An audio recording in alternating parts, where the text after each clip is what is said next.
So let's start with a few words about myself. I'm in the industry for now 15 years. Spent most of the time with the market leader Rockwood Lithium, which is now Albemarle, and worked there mainly in strategic business development roles. So we heard about the markets a lot, but I would like to show you my view. So we see very high lithium demand growth. Every year in this decade, it will be higher than 20%, I guess.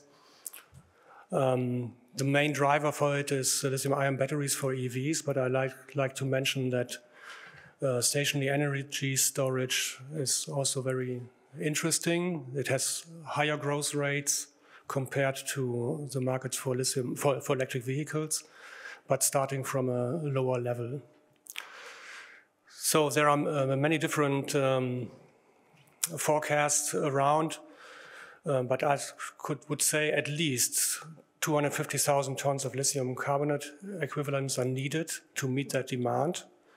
And this translated into world-scale mines and plants are a number of 8 to 10, and that's a real challenge. So therefore, the supply balance, demand balance will be tight, and that means that prices will stay at high levels. But I think in strong growing markets, we will see more and more fluctuations. This one. And here it is shown in diagram form. You can see here in 2021, 2022, there is a shortage of supply, and this caused tremendous price increases on the spot markets in China. I think we will have some ease in the middle of the decade, but at the end of the decade, it is questionable if we can fulfill the demand with supply. Why is that the case? Yeah, the reason for that is it takes very long time to bring a mine into operation. Here I have a comparison of timing. So for a mine, you need at least 5 years. That is extremely optimistic. In many cases, it can take 15 years or even longer to bring a mine into operation. And comparing this to other technologies in the lithium-ion battery value chain, you can see that it is easy to set up a new chemical conversion plant compared to a mine. Typical delays, from my point of view, are with permitting. Sometimes you have to produce a lot of reports. For instance, I worked with Savannah, and they produced an environmental impact study of 6,000 pages. And this is sometimes this is underestimated. Very important is to get the so-called social license to operate. So the communities must be fine to have a mine next door. And that means for myself, it is extremely important that they will receive a direct benefit out of mine. Do not talk about, okay, we pay 2% royalties to the government or something. You must show the locals that they can directly benefit out of it, not only with job opportunities. Financing is also, in many cases, underestimated. It takes sometimes longer than expected. In principle, hard rock mines do not need so much time to bring into operation. A brine project, that means a project based on salt water, takes longer. And of course, timing varies between countries. And you have to add to these timelines, you have to add also time for ramping up. That means to reach the nameplate capacity and also to reach the quality which is necessary to serve the battery markets. Here it is shown in a diagram. Australia is a leading region for producing lithium products with half of the market, followed by Chile, by China and Argentina. And you can see it here on the colors. Australia is a hard rock country. Chile and Argentina are based on brines, and China is about 50-50, and this translates then into 40% coming from brine, and 60% of the lithium comes from hard rock projects. I would like to take a next view on the regional focus. I can talk about certain countries for hours, but I want to be on a high level here. Bolivia is the country with the highest announced resources worldwide. I think they announced 24% of total resource. But Bolivia is a very, very difficult country to operate in because the state wants to have a majority share in every project. And they want to produce everything by themselves, and they don't want to be dependent on imports. Bolivia does not have access to the sea. That's a problem, and a lack of infrastructure, and also a lack of qualified personnel. Taking a look to the neighbor Argentina. Argentina is a country where many greenfield projects are located. But these projects are, in many cases, in the Punar, and this is an elevated region with 4,000 meters in height. And the Punar is also an environmentally sensitive location. The biggest problem for Argentina, from my point of view, is has to do with economy and with politics.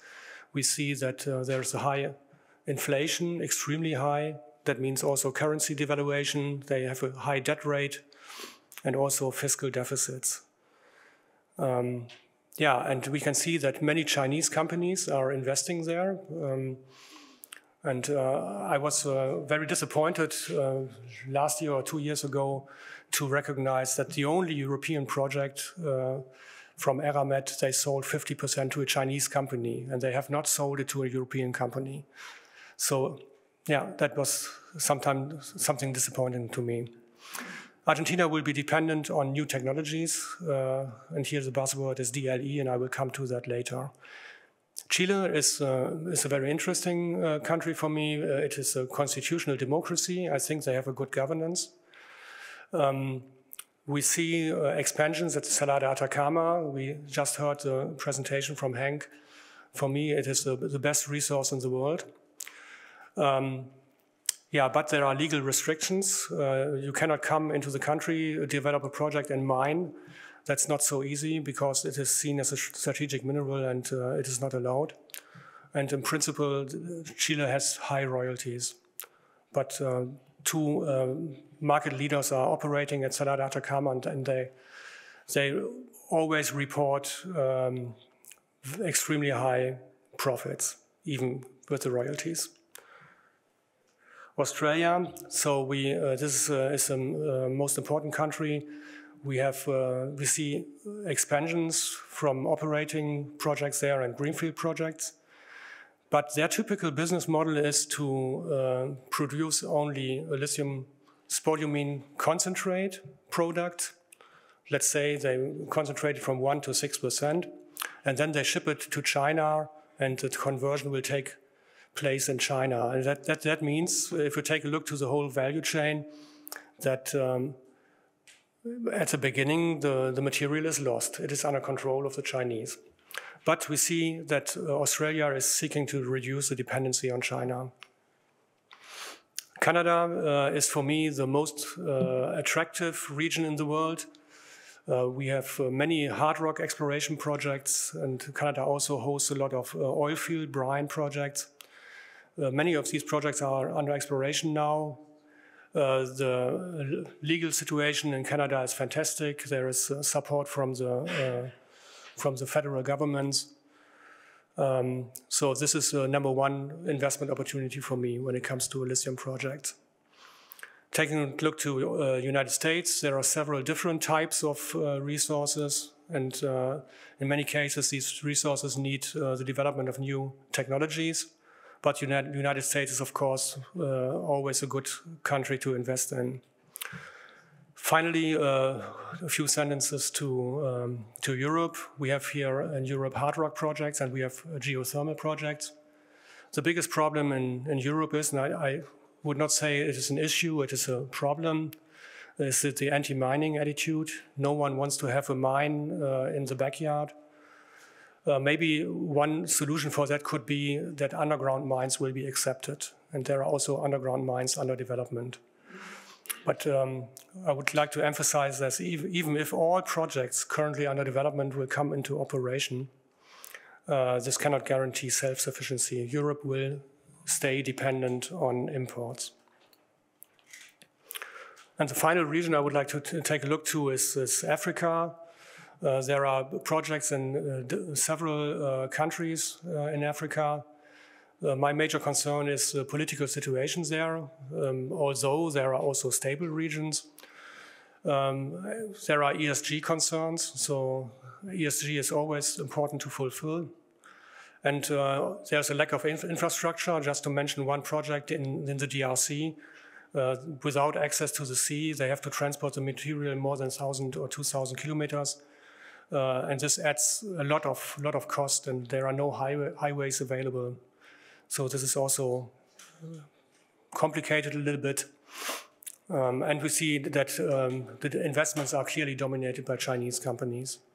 So my recommendation for an investor would be, before taking the decision to invest, make a good due diligence and taking all aspects of a project in account, not only the project-specific things, but also the country-specific and strategic things taken into account. And here a collaboration with independent consultants could be very positive. There will be always risk associated with mining projects, but these risks should be identified, and there are many opportunities to mitigate these risks. So in short, I would say the market needs every feasible lithium mine project, but under the precondition that ESG criteria are fulfilled. New technologies must be deployed. Without new technologies, it will not work. And these new technologies are not available yet, so they are under development. Financing, a lot of finance must come into the business. And due to geostrategic reasons, we should have lithium coming from diverse locations. The conventional process to extract lithium out of brines is the solar evaporation process. Here's a photograph of the operation of SQM in Salar de Atacama. Pretty simple. It is you pump out the salt water from the ground into a pond system, and then the sun evaporates the water, and in every pond certain impurities, salts precipitate, and then you pump it to the next pond where similar things happen.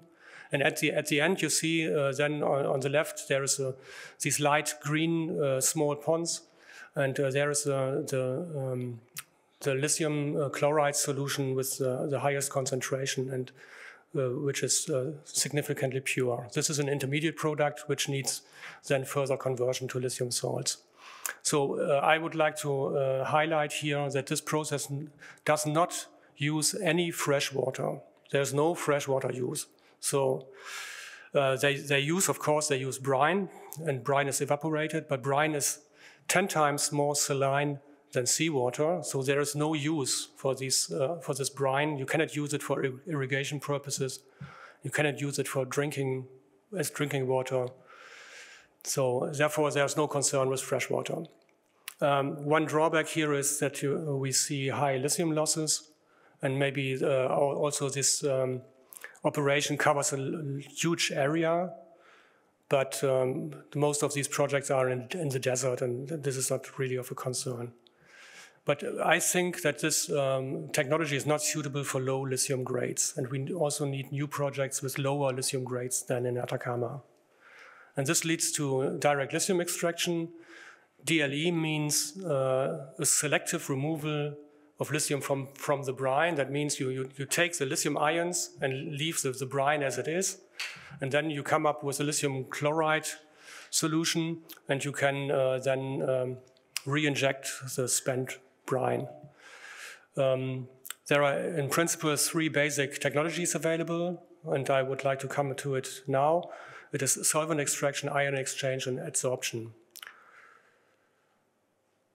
Taking first a look to solvent extraction, and I would like to say that DLE is not only the simple extraction of lithium ion. It is a system. It is a process system.